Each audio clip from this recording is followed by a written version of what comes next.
விழுப்புரம் மாவட்டம் விக்கிரவாண்டி இருளர் குடியிருப்பு பகுதி தக்கமேடு பகுதியில் புயலால் 50க்கும் மேற்பட்ட வீடுகள் சேதமடைந்துள்ளன.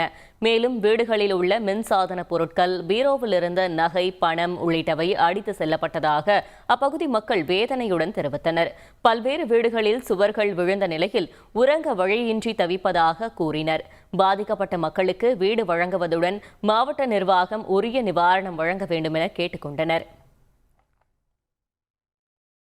தான் பாதிப்பட்டுது. ஆனால் இன்னும் வெள்ளமாக வராது. இந்த இடம் இந்த வருஷம் தாங்க வெள்ளமாக பாதிப்பு. அதிகாரிகள் வந்து பார்வையிட்டாங்களாங்க? எல்லாரும் வந்தாங்க, அதிகாரிகள் வந்தாங்க தான் வந்து எதுவும் நிவாரணம் இவங்க சாப்பாடு இட்டு போய் கோயிலில் போட்டாங்க.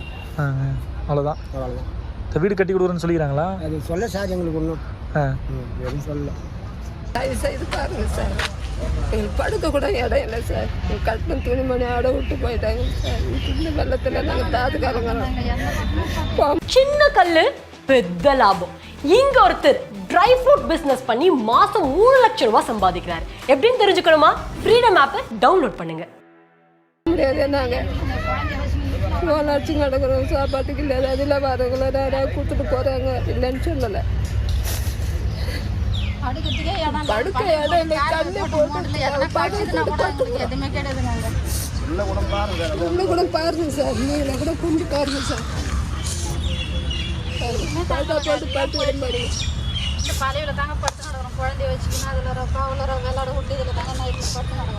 சுத்தமாக மீட்ரு போட்டியே வந்து நாங்கள் வந்து தேடி தேடி பார்த்து போயிருக்கணும். இப்போ வந்து குழந்தைய வச்சுக்கின்னு வந்து அந்த கட்டியில் தான் உட்காந்து கிடக்குறோம். வராங்கதே செய்கிறாங்கன்னு எல்லாம் வந்து பார்த்துட்டு தான் போகிறாங்க.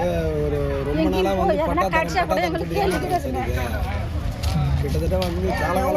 நாங்களும் தேடி தேடி தேடி கட்டணம் துணியாட நிற்கிறோங்க. எல்லாம் பொறுக்கி வச்சுருந்து கொடுத்தாங்க. முன்ன பின்ன வரவங்க வந்து பொறுக்கி வச்சுருந்து கொடுத்தாங்க. ஒன்று எடுக்க முடியல. அந்த தண்ணியில் வந்து தேடி பார்க்கறது கூட இல்லை. எல்லாம் ஊந்து போச்சு. இப்போ குழந்தைய வச்சுன்னு வீட்டில் இருக்க முடியாதுன்னு சொல்லிட்டு ஒரு தடவை சாப்பாடு செஞ்சு சாப்பிட்டு இதில் தாங்க இருக்கிறோம். பனியில் கூட நாங்கள் எப்படி இடத்துல வந்து பனியில் வெளியே படுத்து நடக்கிறோங்க.